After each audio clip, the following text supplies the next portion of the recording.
Babe, ano yan? Ano yan? Siyang gusto mo. Kasi mo.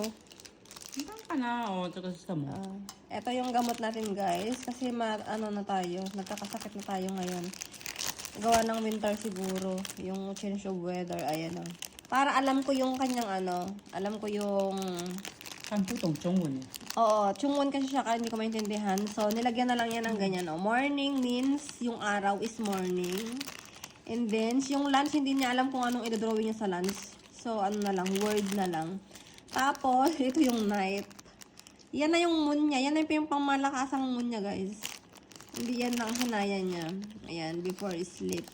May pang pamuti. Ganyan. Pang isang linggo to, guys. Ganito dito sa Taiwan, kapag nagkakasakit ka, meron na silang ibibigay na nakasama na na gamot for 1 week.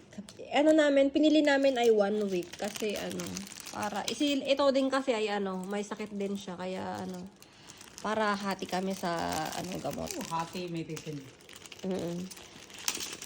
Pa naman, mag-opening pa naman kami sa Sunday kaso may sakit ang person.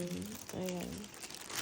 'Di ba? Ganyan. Yung mga Taiwanese na asawa, pag yung mga Taiwanese ang asawa niyo diyan, dahil hindi natin naiintindihan, ganyan na lang yung sulat. Libre yan.